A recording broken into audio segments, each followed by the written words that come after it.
All right, I'd like to reconvene the special meeting of the Board of Education for Wednesday, January 3rd, 2024.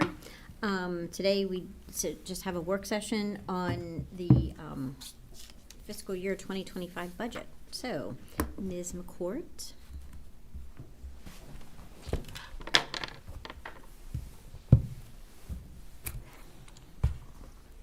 Good morning. Good morning. Good morning. So as has been the precedent, Dr. Smith and I will be tag teaming through the superintendent's recommended operating budget for fiscal 2025. We're going to start with a recap of FY23. Where did we end FY23? Because there's been some conversation in the community. And the first two slides are coming directly from the audited financial report, specifically the supplemental budget schedules, which reflect a budget to actual, so it ties directly back to the adopted budget. So starting with the restricted fund, what you see on here is FY23 amended budget of $61.5 million. That includes multi-year grant awards in the full capacity in FY23, even if the spend is over multiple years. As compared to the FY23 actual of $33.9 million, representing a variance of $27.5 million. Now, this isn't $27.5 million added to our fund balance. Of that $27.5 million, $20.5 million of the variance is directly associated with the multi-year pandemic-related funds. And those funds are expiring in September 2024. So the majority of those monies are being used in the current fiscal year. And those funds that are sunsetting include ESSER-funded positions of 67.4 and Maryland Leeds funded positions of 18. So we have 85.4 positions that will be sunsetting in the current fiscal year that will not be available to support the schools next fiscal year. And the reason why we're starting our entire discussion of the budget with this, and again, we've presented it several times, but we want to emphasize that no matter what happens with the budget, no matter, like if we found our way to be fully funded in our request, it will not change that these funds are going away, these grants are sunsetting, and there are 85.4 positions that will have to be cut from the school system. We are not presenting a budget where we take these positions and move them from restricted to unrestricted. They are all being cut from the budget. And that's important to note because as you go through, we're going to present a number, we're going to present the budget. This budget that's being presented has no new positions, no reclassifications, and as a result of the restricted funds going away, 85.4 fewer FTEs.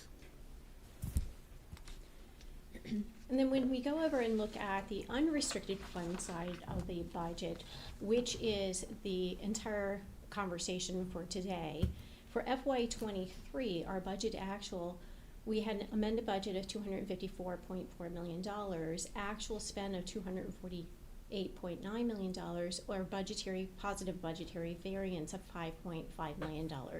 And that is the amount that we had left over in last year's budget. So we were within 97.8% of the budget. Those variances were predominantly driven by instructional salaries and wages, special ed, and transportation. And they came about because we had persistent vacancies in instructional salaries and teachers in the classrooms. We had persistent vacancies in special education, and transportation, a bright spot of 2023. Gas prices did not hit the terrible mark that we thought they would, and they stabilized and returned to some level of normalcy. So we ended up with almost $1 million in student transportation. But that's how we ended that year's budget. And when we do have budgetary savings, we immediately come back to you the following fiscal year after the audit has been closed out, and then to the county commissioners and request a use of those funds for one-time purposes to serve the school district. So the fund balance as of June 30th, as published in the audited financial statements, was indeed $19.2 million. However, that does include $1.9 million of student-generated monies, not taxpayer monies, that reside at the schools for the students because they were collected on behalf of the students. It did include $4 million in your FY24 adopted budget, and then a budget adjustment this past fall of $4.2 million. And the charter schools adopted budget included $299 million.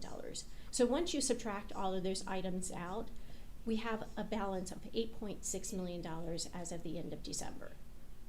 Now, out of that $8.6 million, we now have no unassigned fund balance.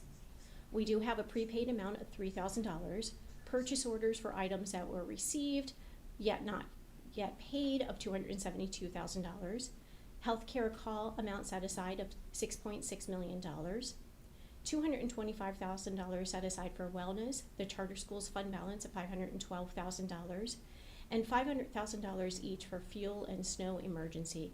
That is our rainy day fund, totaling the $8.6 million. So approximately 3% of our overall budget. So if somebody says that the school system has a $19 million fund balance, that is not a truthful statement, and we urge you to direct them to this presentation and to view this board meeting to understand exactly what the fund balance is for St. Mary's County Public Schools, and that it is a relatively modest amount of 3%, assuming that most people would want much more than that in a savings account in the event of something that required money. So now as we look to FY25, there are 3 budget priorities: transportation, negotiations, and health insurance, totaling $14 million. For transportation, it is for the bus driver attendant wage increases, bus driver retention stipend, which is a sunset of the ESSER-funded monies, and the contract increases for the per vehicle allocation, operations, and maintenance for the buses. We're currently in contract negotiations with EASMIC for the teachers as well as the support personnel. And there's discussions about the blueprint career ladder and the $60,000 starting salary mandate, as well as a desire to increase a minimum compensation to $16 an hour for support staff. SMASA is in their last year of the 4-year contract, which calls for a step in 2% COLA. And at this time, we know that the health insurance will be increasing. We've factored in an anticipated minimal increase of 10%, but we won't know the actual number until the end of February, beginning of March. So the $14 million is being requested to be supported from the county commissioners. The current budget is $127.3 million in the allocation, and we're requesting a $14 million increase to $141.3 million. And the reason why is because we're not getting additional support from the state under the blueprint. We're actually anticipating a decline of $1.1 million from the state. We also will not have recurring fund balance monies because we just discussed that. We don't have any additional unassigned fund balance, so you see a decrease of $700,000 from the county commissioners for their support from the fund balance.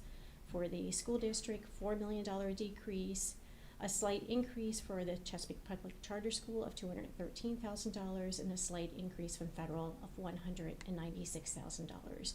So an overall increase of $8.5 million. So the question becomes, why are we recognizing a decrease in the state funding?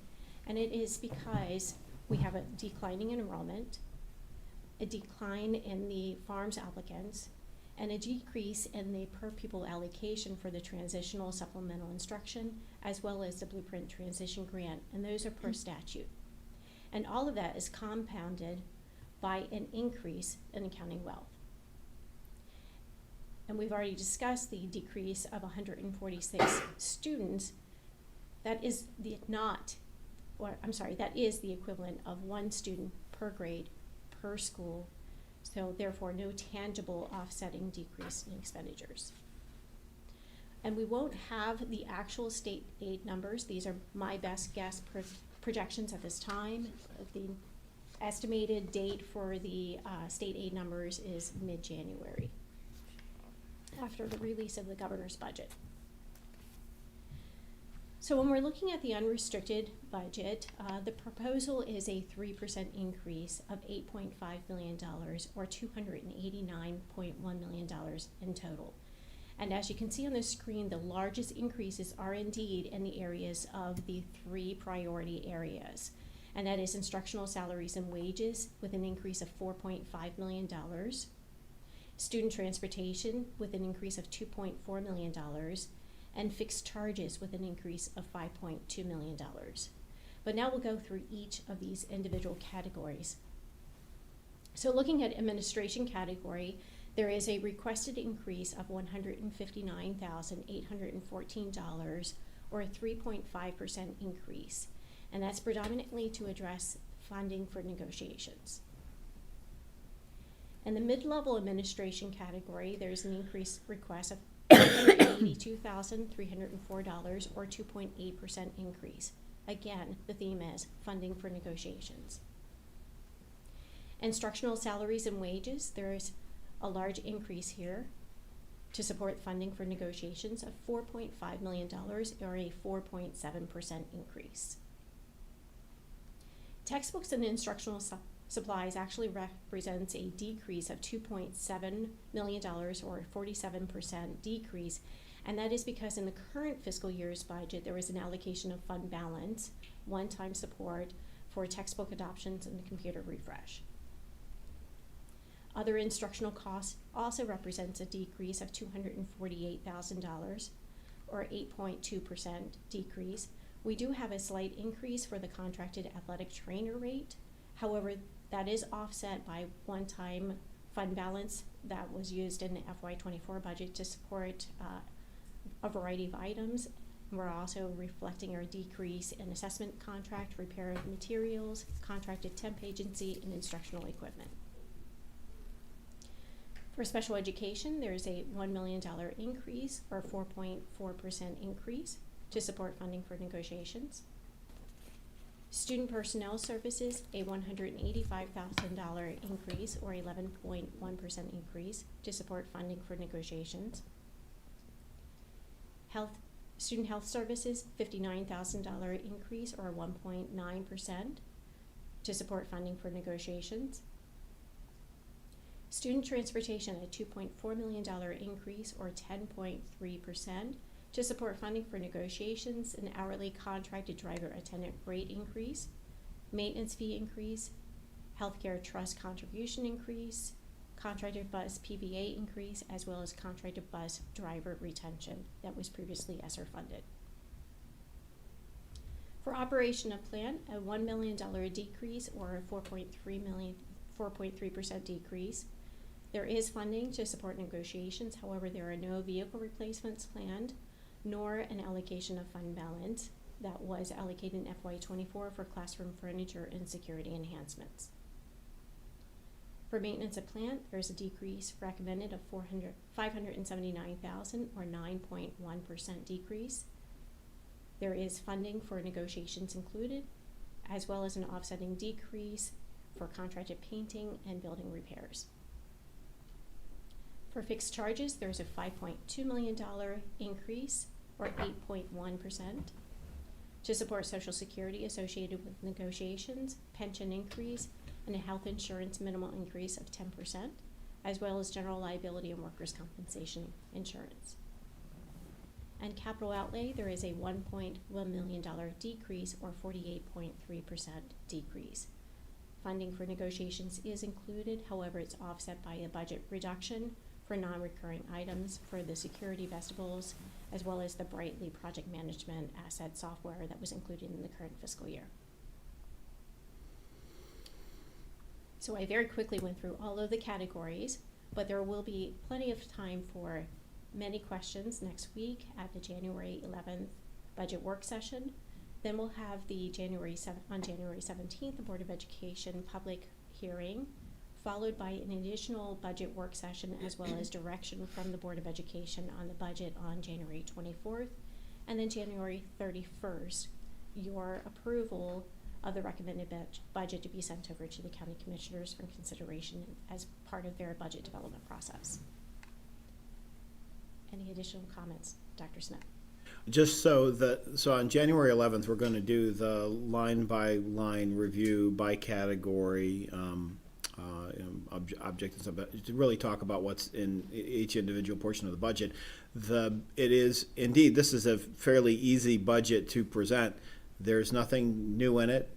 There are no new positions. There are no reclassifications. There are no new initiatives.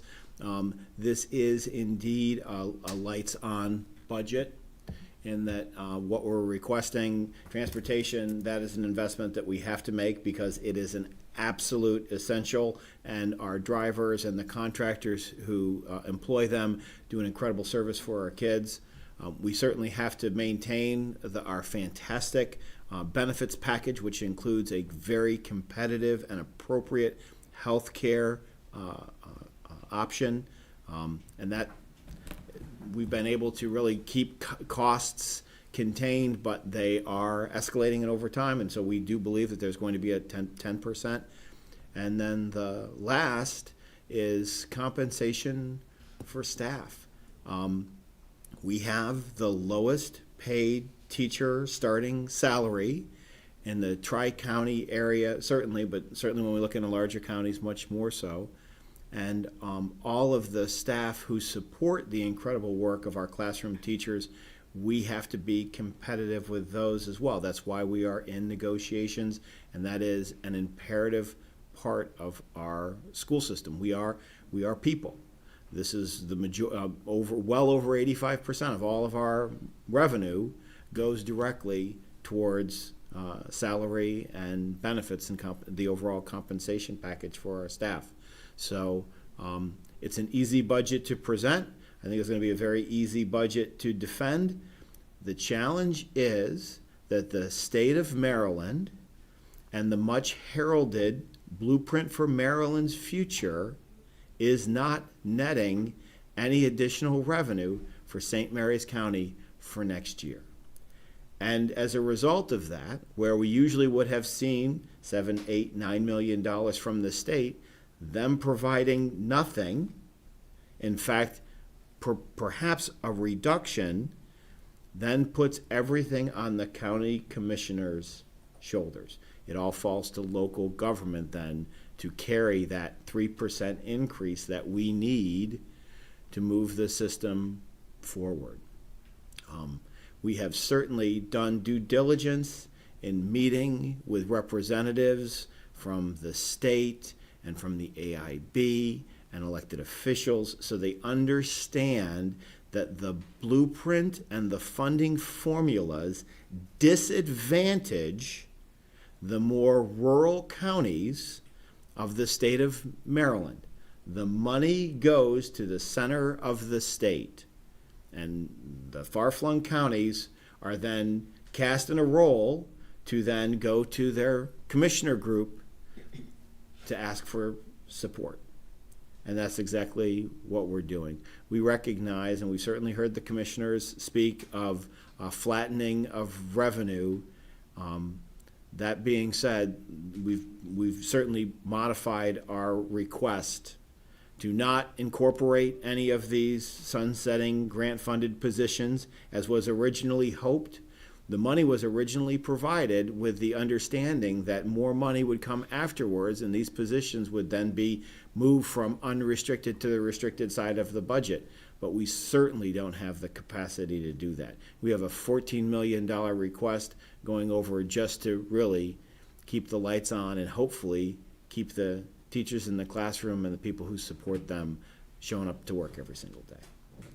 So I look forward to the conversation on the 11th. I look forward to hearing from the public on the evening of the 17th. This is certainly a time for people to come out and talk about the value of educational investing in St. Mary's County. We'll then gather together to consider all that has been shared. Hopefully by the 24th, we will have somewhat more concrete numbers from the state. if the state comes and suddenly says the governor opens a coffer and largesse is, that would be great. Any additional money that we get from the state decreases the request from the local government. But as we heard in December when they presented the transportation budget, I wouldn't be overly optimistic about the state suddenly correcting some funding paths that we seem to be on. Then we come back around again on the 31st to gather it all together, to put together a submission so that it can go over to the county commissioners as per our agreement on February 1st. So before they sit down in earnest and really consider their plan for fiscal year 25 and into the future, they know exactly what their public school system is going to need to keep moving forward in such a positive and hopeful way. Okay, any questions? I do. When will negotiations be finished, possibly, rough? That is So honestly. we could go to the budget across the street, or no? In all likelihood, the budget will go over on February 1st without negotiations being concluded, without knowing. The one thing about negotiations is that in the absence of funds, so if we negotiate a fantastic 4-year contract and we don't have funding for it, we are then compelled just to go back in and reopen negotiations to talk about how to work through all of this. I was talking to a person from Charles County, where they have, many school systems are in a perpetual negotiation. They never have a multi-year contract. Every single year they get together and they kind of work through whatever they need to work through to get through to the next year. We have been blessed in that we all believe that a multi-year contract where the commissioners know exactly how much their support will be required year over year, we believe that's the best case scenario. So negotiations will follow the path negotiations follows. There are huge topics in that group, in that no matter what, we have to have a career ladder in place by July 1, 2024. So that has to happen. That is by statute, in law, shall. And by 2026, we have to be to a $60,000 starting salary. And more importantly, recognize that our neighbors will be at, or already are at, $60,000 starting salary. So if I'm a teacher, and let's assume that we don't come to any agreement or we don't find the funding and we maintain our 52.5 starting salary for a fully certificated teacher, they can come teach in St. Mary's County, or they can go to Charles County and they can start at $60,000. And $7,500 a year difference in starting salary, projecting your lifetime earnings, is something that every person considers.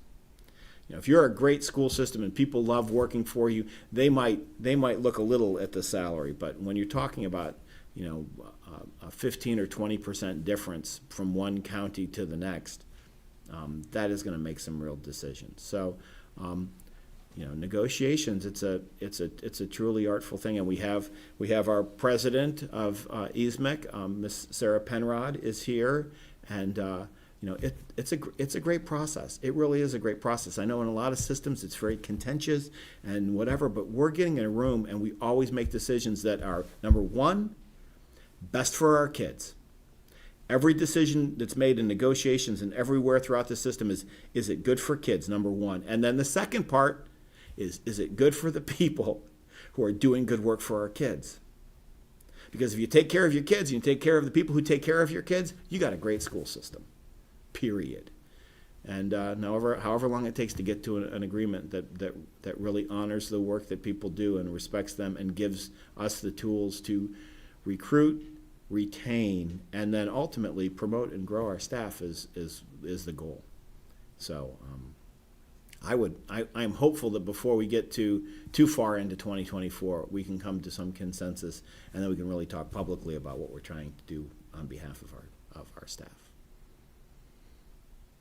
So each of you have a binder filled with a wealth of information on next year's budget proposal, and we'll walk through each category at next week's meeting.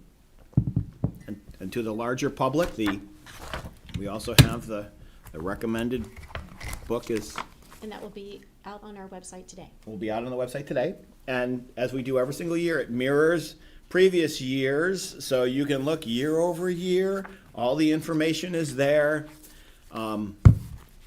It is available. It's just a lot of homework, and you have to decide if you want to make informed decisions. There it is.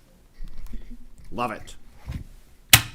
Okay, all right, so with that, we are going to be adjourned until next Thursday, January 11th, executive session at 8, and the open meeting begins at 9, and then after that, meeting closes, then we'll have our budget work session. So, that, we are adjourned.